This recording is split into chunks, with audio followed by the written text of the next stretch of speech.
It was past midnight. The entire house was silent. But in the kitchen, a woman was still standing at the sink, washing dishes that were already clean.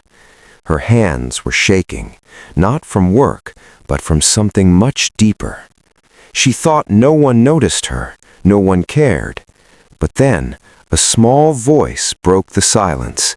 A little boy stood in the hallway, looking at his father with innocent eyes, and whispered, "Daddy, she's still here." That one sentence changed everything, because what the father saw that night wasn't just a housemaid working late. He saw pain. He saw loneliness and a story he had never bothered to understand. What he did next would not only change her life forever, but heal something broken inside his own heart too. So stay with me till the end, because this is not just a story about struggle. It's a story about kindness, second chances, and the moment someone finally gets seen. And if you believe even one act of kindness can change a life, don't forget to like, comment, share, and subscribe. The sound of a single plate slipping and almost shattering in the silence of midnight was the only thing that broke the stillness of the house. It was past 1 a.m., and the world outside had long gone to sleep. But inside the dimly lit kitchen, a woman stood at the sink, her hands trembling slightly as she scrubbed dishes that weren't even dirty anymore. Her shoulders sagged with exhaustion, her eyes swollen not just from fatigue, but from something deeper, something heavier. And then, from the hallway, a small voice whispered into the quiet, soft but piercing enough to cut through everything. The boy said, "Daddy, she's still here." If you believe in kindness, second chances, and the quiet strength of people who refuse to give up, take a moment right now to like this video, share it with someone who needs hope, comment your thoughts, and subscribe to the channel. Because stories like this deserve to be felt, remembered, and passed on. Her name was Mira, and once upon a time, she had been the kind of person people admired from a distance. Not because she was rich or powerful, but because she carried a warmth that made others feel seen. She had a soft laugh, a patient voice, and dreams that stretched far beyond the narrow streets she grew up in. But life has a way of folding dreams into corners, tucking them away until they're almost forgotten. Years of struggle had turned her into someone quieter, someone who no longer expected anything good to happen. The house she now worked in was not hers. It belonged to Armand, a man known in the city for his success, discipline, and the walls he had carefully built around his life. After his wife passed away 2 years ago, something inside him hardened. He became a man of routine, of silence, of control. He loved his son deeply, but even that love was expressed in measured, careful ways. Emotions were things he avoided, as if feeling too much might break something inside him that he could never fix. Mira had come into their lives as a house help. At least that's what everyone called her. But the truth was, she carried stories heavier than the dishes she washed every night. She had lost her husband in an accident, and with him, the fragile sense of security she had built. Debts followed. Then came the eviction. Then the days when food became a question rather than a certainty. She had learned to survive, not live. Working in Armand's house was not easy. He was not cruel, but he was distant. Instructions were given briefly, appreciation was rare, and mistakes, no matter how small, were met with cold silence that felt worse than anger. The house itself was large and beautiful, but it never felt warm. It echoed with absence, with things unsaid, with memories that refused to settle. But there was one light in that house, his son, Zion. Zion was 7 years old, with curious eyes and a heart that hadn't yet learned to hide its feelings. He noticed things adults often missed. He noticed how Mira always waited until everyone had eaten before she touched her own food. He noticed how she winced slightly when lifting heavy pots, as if her body carried pain she didn't speak of.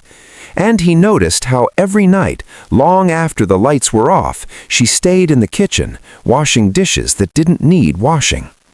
At first, he thought it was part of her job, but children have a way of sensing what isn't said out loud, and something about it didn't feel right. That night, when he whispered to his father that she was still here, Armand barely looked up from his laptop. He simply nodded, distracted, as if it were normal. But Zion didn't move. He stood there, small and still, his eyes fixed on his father with a seriousness that didn't belong to a child his age.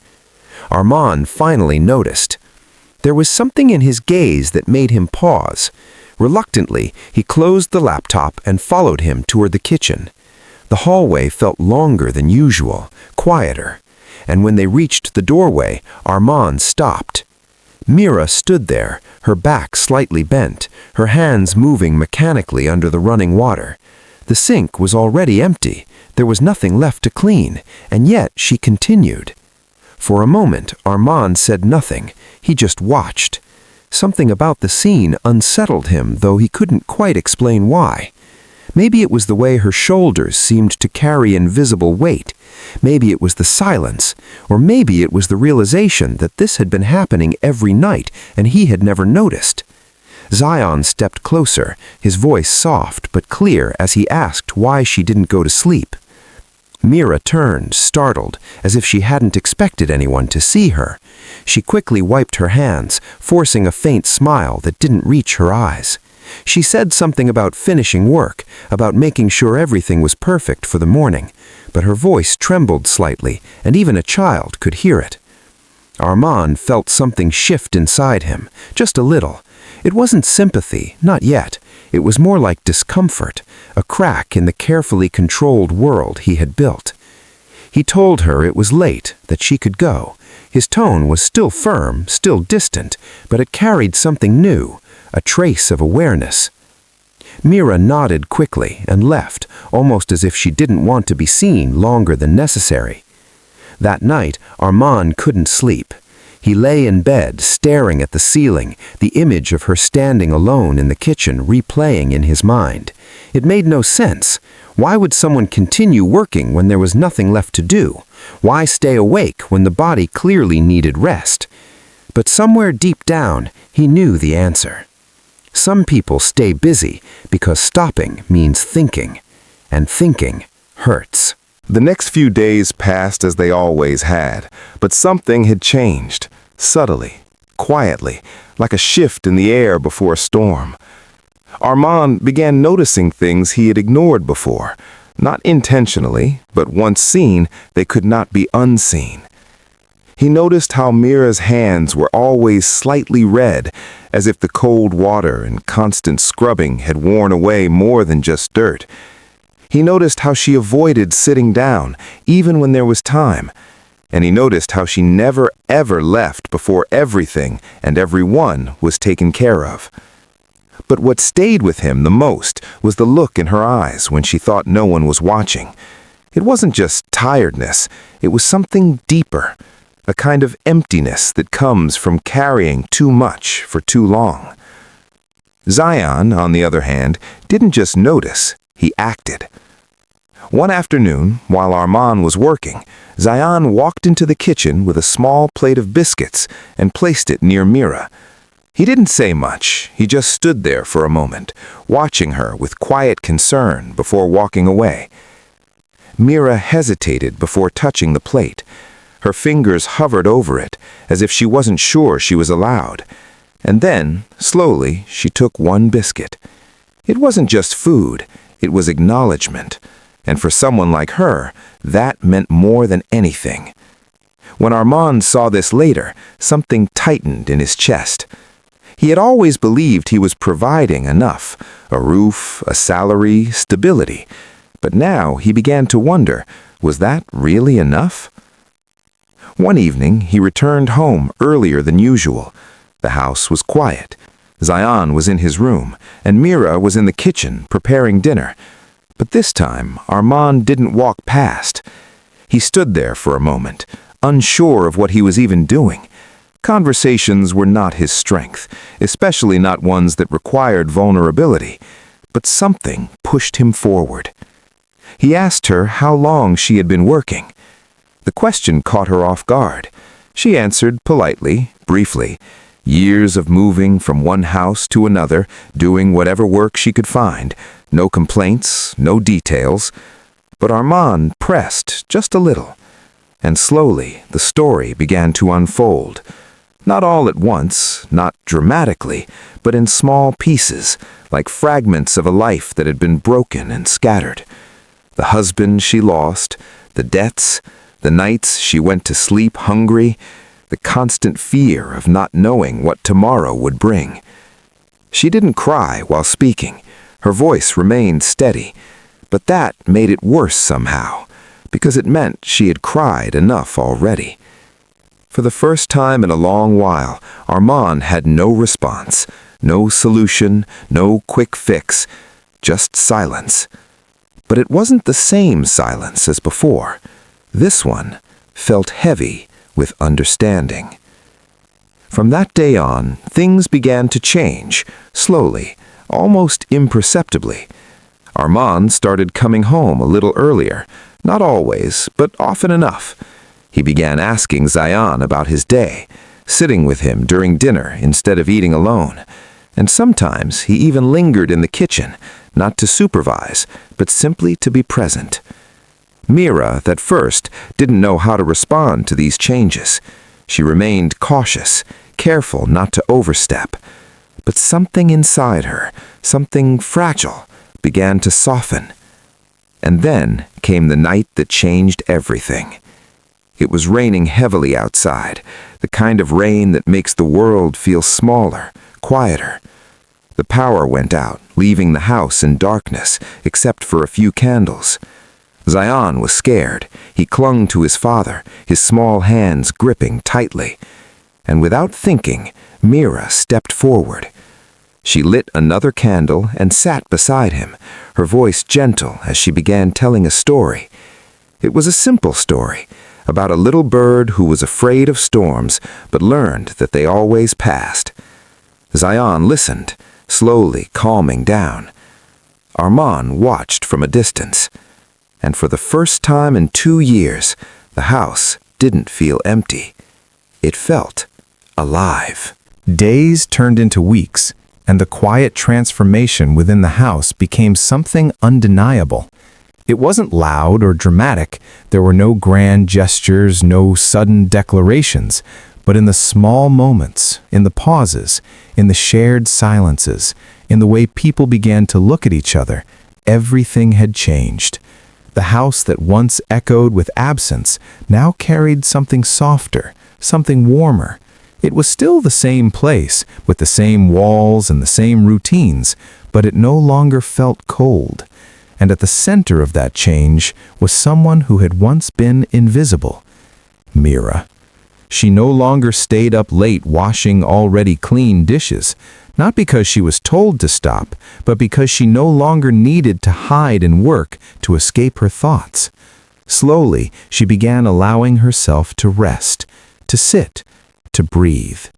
One evening, as she finished preparing dinner, she hesitated before leaving the kitchen.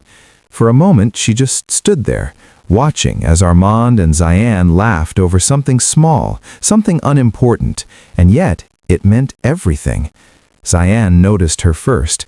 He waved her over, his face lighting up in that pure, unfiltered way only children can manage. And this time, she didn't step back. She walked forward. It was a small step, but for her, it felt like crossing a distance she had spent years building. Armand looked up, meeting her eyes. There was no awkwardness this time, no distance, just understanding. That night, something unspoken settled between them all, not as employer and worker, not as strangers sharing a space, but as people who had, in their own ways, saved each other. Because the truth was, Mira hadn't just found a place to work, she had found a place to belong. And Armand, he hadn't just offered help, he had allowed himself to feel again. Before this story ends, there's something I want to ask you. If you've ever felt unseen, unheard, or like you didn't belong anywhere, comment below with the word hope. Because sometimes just knowing someone understands can make all the difference. The final moment came quietly. It was another late night, but this time the house wasn't filled with loneliness. Armand walked into the kitchen, expecting to find it empty, but Mira was there. Not washing dishes, just standing by the window, looking out at the night sky. For a moment, neither of them spoke, and then, softly, she said something she had never said before. She said she didn't feel alone anymore. It wasn't dramatic, it wasn't loud, but it was everything. Armand didn't respond immediately. He simply nodded, his gaze steady, his expression softer than it had been in years. Because some words don't need answers, they just need to be heard. And in that moment, they were. As the camera of this story slowly pulls away, what we're left with is not just a tale of struggle or survival, but a reminder that sometimes the people we overlook are the ones carrying the heaviest burdens. That kindness doesn't always come in big gestures. Sometimes it's a child offering a biscuit. Sometimes it's a man choosing to notice. And sometimes it's simply allowing someone to stay. If this story touched your heart even a little, don't scroll away silently. Like this video, share it with someone who needs a reminder that kindness still exists, and subscribe to the channel for more stories that matter. Because in a world that often rushes past pain, choosing to care can change everything.